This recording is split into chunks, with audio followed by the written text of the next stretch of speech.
ভয়ঙ্কর টেনশন হচ্ছে দুইটা কারণে।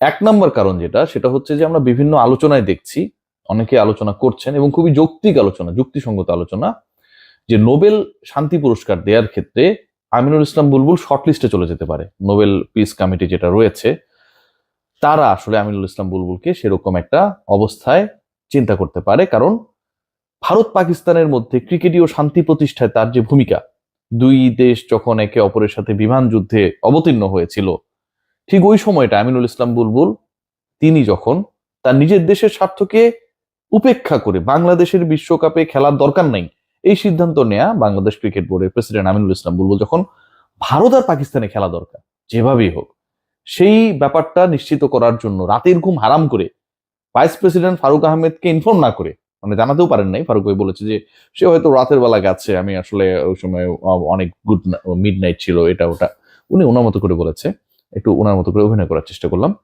যেভাবে তিনি দৌড়ে গেলেন লাহোরে এবং এই দুই দলকে, এই দুই দেশকে খেলাতে রাজি করানোর মাধ্যমে আইসিসিতে যে ফিনান্সিয়াল আর্থিক অশান্তি তৈরি হয়েছিল সেই শান্তিও প্রতিষ্ঠা করলেন, সেই আমিনুল ইসলাম বুলবুল শেষ পর্যন্ত কতটুকু আসলে সফল হতে পারলেন? দুই দেশকে আপনি একই টেবিলে বসালেন, দুই দেশের প্রতিনিধিদের ভিন্ন চেয়ারে আপনি বসতে দিলেন, আলোচনা করলেন, কিন্তু শেষ পর্যন্ত সেই আলোচনার ফল যেটা হলো, পাবলিক এটাতে আসলে খুব বেশি মজা পাইলো না, মজা পাইলো জোকারি দেখে। তাহলে কি সেই জায়গায় যিনি আসলে নেগোসিয়েটরের ভূমিকা, ওয়ার্ল্ডের best negotiator ever has been created in this world, Aminul Islam Bulbul Bangladesh cricket বোর্ডের প্রেসিডেন্ট যে কাজটা করলেন সেটার স্বীকৃতিটা কি সেভাবে থাকে? এই ম্যাচটা যদি নেইল বাইটিং হতো, এই ম্যাচটাই যদি ব্যবধানটা ধরেন 5-10 রানের হতো, লাস্ট ওভারে লাস্ট বল পর্যন্ত যদি এমন একটা সিনারিও ক্রিয়েট হতো, তাহলে হয়তো আমিনুল ইসলাম বুলবুলের এই যে পিস ফাউন্ডেশনের আন্ডারে যে তিনি পিস প্রতিষ্ঠার চেষ্টা করলেন নিজের দেশের স্বার্থের জন্য, করতে পারেননি কিন্তু, মানে বাংলাদেশ যদি ভারতে গিয়ে খেলতো তাহলে একটা অশান্তি তৈরি হইতো, তিনি সেই কাজটা করেন নাই।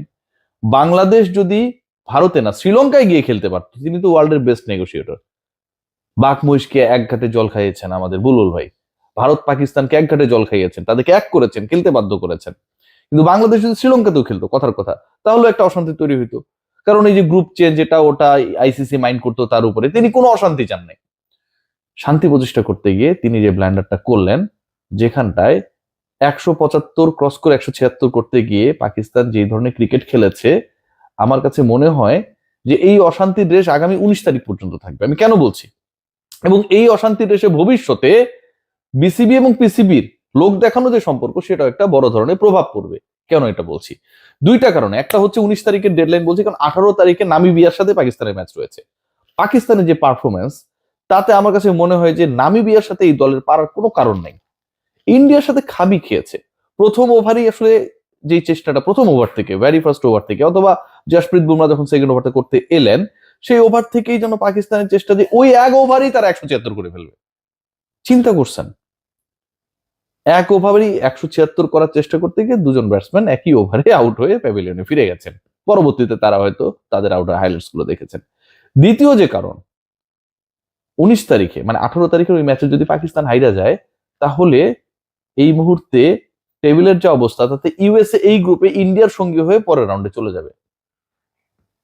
বিসিবি পিসিবি সম্পর্কে কেন বলছি, যে আমিনুল ইসলাম বুলবুলকে ধন্যবাদ জানালো, যে আমিনুল ইসলাম বুলবুল এত বড় একটা কাজ করলেন, মানে আমি কি বলবো, আমার মাঝে মাঝে বুলবুল ভাইয়ের এই অসাধারণ কাজ, এই যে তার অবদান, এগুলো চিন্তা করে এই যে পিস প্রতিষ্ঠার জন্য তিনি রাতের ঘুম হারাম করে মিড নাইটে তিনি চলে গেলেন লাহোরে, কান্না পায় জানেন, আমি কাঁদতে পারি না, কানলে তো কেমন করে না, মানুষ খারাপ বলবে না? এখন এই বুলবুল ভাই চিন্তা করে দেখেন, যে পিস প্রতিষ্ঠা করলো, বিসিবি পিসিবির সম্পর্ক, এবং পিসিবি ধন্যবাদ জানালো, বাংলাদেশ ক্রিকেট বোর্ড একটু পরে প্রেস রিলিজ, মিডিয়া রিলিজ দিল, মানে সবকিছু একটা দারুণ সিকোয়েন্স মেনটেন করে হইলো। সেখানটায় পাকিস্তান ক্রিকেট বোর্ড ও আমিনুল ইসলাম বুলবুলের উপর খ্যাপার কারণ যথেষ্ট রয়েছে, কারণ এই ম্যাচটা না খেললেই বরং ভালো ছিল, এই ম্যাচটা না খেললেই ভালো ছিল। এই ম্যাচ যদি পাকিস্তান না খেলতো, তাহলে অন্তত গত, মানে আগে ছিল 7-1 সবশেষ যে পরিসংখ্যান বিশ্বকাপ টি20তে দুই দলের মুখোমুখি পরিসংখ্যান, এটা এখন 8-1 আউট অফ 9 ম্যাচেসে হয়ে গেছে। ইজ্জত শেষ। যেই ধরনের বাঘের গর্জন দিয়েছিল, মানে বাঘের গর্জন আপনিও চাইলে দিতে পারেন, আমরা কাকের গর্জন দিই না, ধরুন কা কা, বিড়ালের মিউ মিউ করি না, মিউ। তো আপনি বাঘের গর্জন বাঘ সেজে দিতেই পারেন, কিন্তু তাই বলে তো আপনি বাঘ না।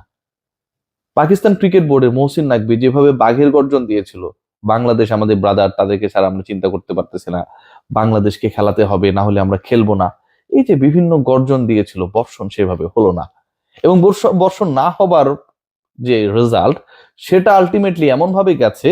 প্রথমত বুলবুল ভাই, ওই যে যেটা বলছি যে অনেকেই আলোচনা করছে, এটা রেফারেন্স দিয়ে বলছি, এটা আমার কথা না, যে তিনি আসলে নোবেল শান্তি পুরস্কার পেয়ে যেতে পারেন, এরকম একটা শর্টলিস্টের মধ্যে চলে গেলেও যেতে পারেন, যেহেতু এরকম একটা ঘটনা তিনি ঘটাতে পেরেছেন, যেই কাজটা ডোনাল্ড ট্রাম্প করতে পারেনি, যেই কাজ ইউরোপিয়ান ইউনিয়ন করতে পারেনি, সেটা আমাদের বুলবুল ভাই করে দেখিয়েছে।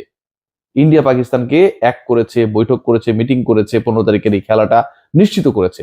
বুলবুল ভাই শর্টলিস্টে যদি চলে যায়, এটা তো অবাক হওয়ার কিছু থাকবে না। কিন্তু প্রবলেমটা অন্য জায়গায়, প্রবলেম হচ্ছে যে এই খেলার পরে যে রিয়াকশনটা, যাদেরকে আপনি নিয়ে আসলেন আইসিসি রেভিনিউ বাড়ানোর জন্য, বিশ্বকাপের আকর্ষণ বাড়ানোর জন্য, সেলস যেন বেটার হয়, ভবিষ্যতে যেন এই ম্যাচ কেন্দ্রিক হাইপ আরো বাড়ে, এই সবকিছুর ফল এন্ড অফ দ্য ডে এমন একটা জায়গায় গিয়ে ঠেকেছে যে আসলে নামিবিয়ার সাথেও পাকিস্তান পারবে কি না সেটা নিয়েও সংশয় তৈরি হয়েছে। সো ইন্ডিয়া পাকিস্তান ম্যাচ একটা মকারি ম্যাচ, একটা হাইপ ক্রিয়েট করা হলো। এই ম্যাচে এত কেন ইন্ডিয়ান খেলা দেখতে যায়, এটা একটা বড় প্রশ্ন। আমি কলম্বোতে আজকেও ছিলাম, সকালবেলা বাংলাদেশে এসেছি। এটার একটা বড় কারণ কি জানেন, ইন্ডিয়ানরা এত টাকা খরচ করে, মানে প্রত্যেকটা পার টিকিটের প্রাইস শেষ পর্যন্ত গিয়ে $400 ঠেকেছে, $400, 400 USD বাংলা টাকা যদি কনভার্ট করেন, তাহলে সেটা প্রায় 55 হাজার টাকার কাছাকাছি এক একটা টিকিটের প্রাইস। হ্যাঁ, এটা কোনো ক্যাটাগরি ওয়াইজ না, একটা টিকিটের প্রাইস হচ্ছে 55 হাজার টাকা। এবং এই 55-60 হাজার টাকা দিয়ে টিকিট কেটে উচ্চ মূল্যে হোটেলে থেকে ইন্ডিয়ানরা পাকিস্তানের বিরুদ্ধে প্রেমাদাসা স্টেডিয়ামের এই খেলাটা দেখার জন্য গেছে। গেছে এই কারণে না যে বুলবুল ভাই এখানটা এত দারুণ একটা নেগোসিয়েশনে কাজ করলেন, গেছে এই কারণে যে এত টাকা খরচ করে, মনে করেন আপনি 1 কোটি টাকা খরচ করবেন, কিন্তু আপনি মনের আনন্দ পাবেন। এই যে পাকিস্তানকে এভাবে 9 বারের মধ্যে 8 বারই ইন্ডিয়া হারাই দিল, এই যে একটা শান্তি, এই শান্তিটা প্রাইসলেস। আপনার টাকা যাবে, 55 হাজার টাকা যাবে, 2 লাখ টাকা দিয়েও অনেকে খরচ করেছেন, থাকা খাওয়া বিমান ভাড়া সবকিছু মিলিয়ে সব আসবে, কিন্তু এই শান্তি তো পাওয়া যাবে না। পাকিস্তান যেভাবে এক ওভারই, প্রথম ওভারই বা দ্বিতীয় ওভারে 175 চেস করে যেতে চেষ্টা করলো, আর ইন্ডিয়া যেভাবে 17তম ওভারে রিঙ্কু সিংকে বল দিল, রিঙ্কু সিংকে বল দেয়া মানে কি, মানে অপমানের চূড়ান্ত পর্যায়ে। ঠিক আছে, জাসপ্রীত বুমরা যে অসাধারণ ম্যাজিক্যাল স্পেল করলেন, নিজের ফার্স্ট ওভারে 2 উইকেট নিয়ে নিলেন, পুরো ম্যাচের টার্নিং পয়েন্ট। ঈশান কিষান যেভাবে ব্যাট করেছে, 10টা চার, 3টা ছক্কা, এবং প্রায় 190 স্ট্রাইক রেটে তার যে ক্যামিও, পাওয়ার প্লেতে ইন্ডিয়া তুল্য 52, কিষানের একারই রান হচ্ছে 42। যখন ঈশান কিষান আউট হয়ে গেল, তখন ইন্ডিয়ার স্কোর 88, ঈশান কিষানের স্কোর 77। অপর প্রান্তের ব্যাটসম্যান করেছে 11 রান। টোটাল 88-র মধ্যে অপর প্রান্তের ব্যাটসম্যান করেছে মাত্র 11, বাকি 77 রান করেছে ঈশান কিষান। এই ক্রিকেটটা তো দেখতে পেত না, এবং এই টাকা খরচের কারণটাই হচ্ছে এই ক্রিকেটটা তারা দেখতেছে। আর জানে যে পাকিস্তান হারবে, কিন্তু যেভাবে হারবে, যে ওয়েতে হারবে, তাদের যেভাবে হারাবে, এই শান্তিটা পেতেই আমার কাছে মনে হয় ইন্ডিয়ানরা কারি কারি টাকা খরচ করে, রেজাল্ট কি হবে সেটা জানার পরেও বিমানে করে, উচ্চ মূল্যের হোটেলে থেকে, অনেক দামে চড়া মূল্যে কালোবাজারি থেকে টিকিট কেটে খেলা দেখে।